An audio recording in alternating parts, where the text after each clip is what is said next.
Hey everybody, welcome back to the day 8 lecture.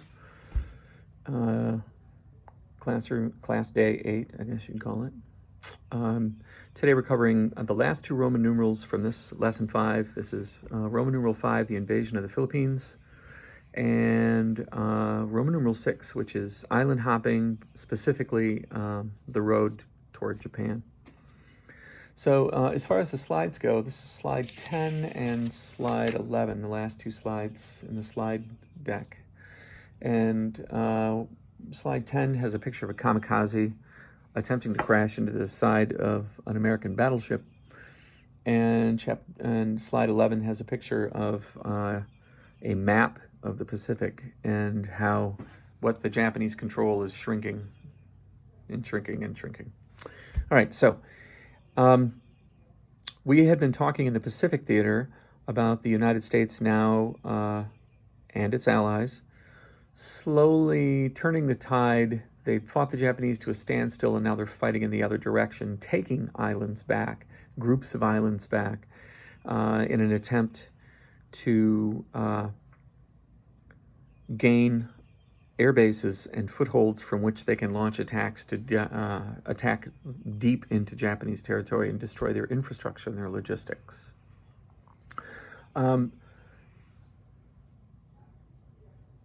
The battle in New Guinea has more or less come to an end by 1944. The Mariana Islands are attacked July and August 44. In the Eastern Pacific, the Japanese rush to defend those.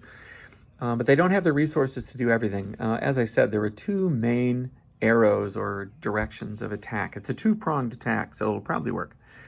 You've got Doug MacArthur from Australia moving north toward the Philippines to retake the Philippines. Most of his assets are the Army Air Corps, and the Army itself. They have some naval support just to get them places. And then you have the Navy mission by Admiral King, out in the more toward the eastern central Pacific, and they are the ones doing the island hopping, moving from island to island. They're using mostly Navy assets, which include the Marine Corps. So if you see Marines invading an island, it's probably from that eastern prong. If you see the Army reoccupying some long-lost Army base and getting to the Philippines, you're looking at the western prong. Anyway, the Japanese don't have the resources to defend against this. By this time, they've probably lost, half their aircraft carriers. And the new ones that they're building, the real problem is not the aircraft carrier. The problem is pilots. They can build planes, and they can build ships, not as fast as the United States can. But the more critical issue is their pilots. They're seasoned, trained, veteran pilots. They're losing at an incredibly quick rate, and the replacements just don't have any experience.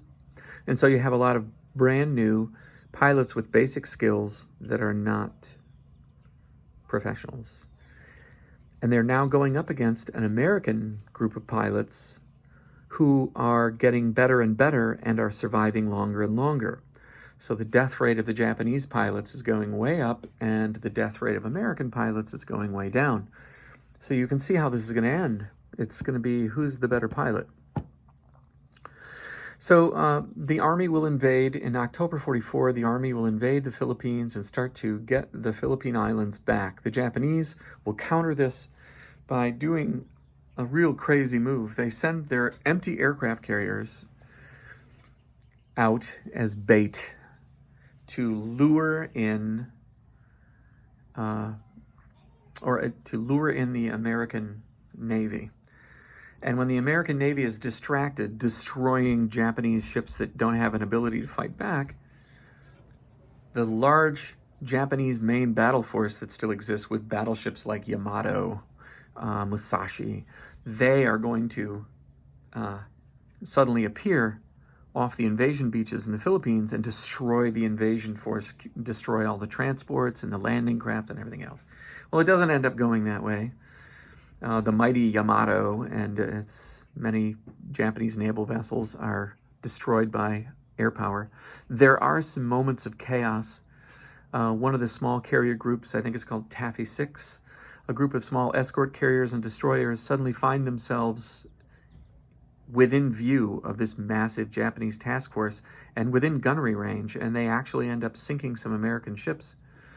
The destroyers essentially sacrifice themselves to save the aircraft carriers by attacking head-on the biggest battleships in the Japanese Navy. There's an excellent book called The Tin Can Sailors about this small group of destroyers who realize the only way we're going to save these American aircraft carriers is to distract the Japanese by charging straight into them, kind of a David and Goliath situation. And the American ships do it, sacrifice themselves to save the fleet. In the short term, they do surprise the Americans, but in the long term, it is a massive destruction for the Japanese. The Americans refer to the insane number of Japanese planes shot down as there's the Marianas Turkey Shoot, and then there's the massive kill-off during the Philippines operations. You have American pilots who are brand new out of flight school and they have some basic skill. They still have more skill than the Japanese do. They take off, they go out on a mission, and they come back and they have already shot down 5 Japanese planes in one mission. It took 5 confirmed kills to be an ace, and so you have American pilots becoming fighter aces in one day. Not just one day, but one mission. That is insane.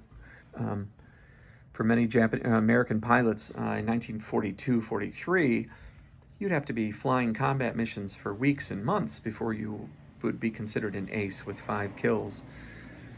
But these young American pilots were just overwhelming the Japanese, who were having less and less actual skill. And it was clear to the Japanese, they just didn't have the time anymore to invest in making really good fighter pilots and bomber pilots for the Japanese anymore, and they were going to have to come up with a new plan. So if you've got a bunch of young men who have basic flying skills, but they're never going to stand up in a dogfight against the Americans, what do? And the answer is the kamikaze. The Japanese are purely on the defensive now, and the idea of turning an aircraft into a flying bomb in the guidance mechanism is a human being. Although it's very distasteful, in Japanese culture, there's some precedent for it. And when they refer to them as the kamikaze or the divine wind and give them a title that has a lot of street cred in Japanese history and culture, it seems more digestible to Japanese society. And large swarms of kamikazes are being trained by the time the fighting in the Philippines is reaching its peak. You see these swarms of Japanese aircraft appear, and they're not trying to drop a bomb on a ship or guide a torpedo to its target. They're literally just running into the side of the ship themselves, sacrificing themselves.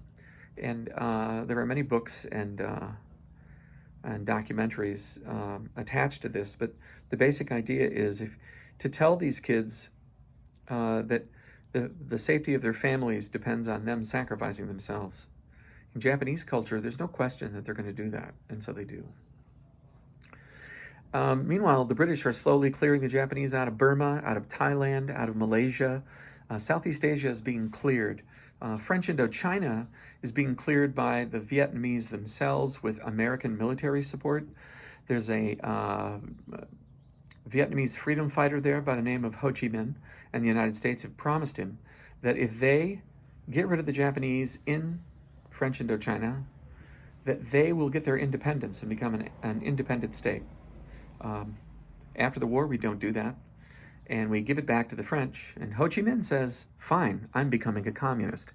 And if you have any grandparents who are Vietnam veterans, I think you know how the rest of that worked out. Anyway, so really we're back to island hopping. The fighting in the Philippines, it's a series of islands. If there are small islands with Japanese garrisons on them that the army can just bypass, that's what they do. And General MacArthur lands with great pomp and circumstance and yells, "I have returned," and that becomes his sound bit for the rest of the war. I've come back to save the Philippines and rescue all those people I abandoned a couple of years earlier. Sorry about that. Anyway, losses among the Marines in islands like Saipan and Peleliu are very, very high.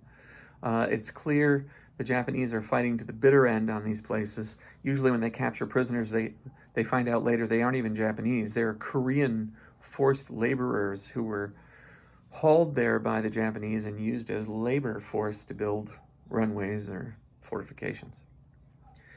Attempting to capture each and every island is no longer viable, and so the number of islands in the Pacific still held by the Japanese is considerable. The difference is nobody's coming to rescue them, and they have no way of getting off the island. The Americans sink every ship connected with a particular group of islands, and they patrol daily with aircraft over these islands, high enough to stay away from the Japanese shooting at them, but low enough to see any attempt, like a Japanese ship coming to resupply them, they sink it. A submarine surfaces to bring supplies, they sink it. Attempts to rescue them, destroyed. And so the Japanese essentially become castaways. All over the Pacific, there are dozens and dozens of islands where they may have an airfield, they may even have aircraft, but they don't have any gasoline, and therefore they aren't going anywhere. They're just trapped on these islands, and no one's coming to get them. And it won't be until the war's over that the Allies will go back to these islands and convince the Japanese, hey, the war is actually over, let it go. So the reason that they still are continuing to get some of these islands is because they need air bases like Tinian and Peleliu. And from these bases, they begin flying massive bombing raids on the islands of Japan themselves, on Honshu, on Hokkaido, on Kyushu, and they begin to dismantle the Japanese capability to wage war. It really is like General Sherman marching to Atlanta. It is going to be total war, and they know they are going to have to just destroy Japan's will to fight, and that is going to be difficult to do. So we'll see how it all ends, because it does end in the weeks to come. That's it for this Wednesday. Have a great day.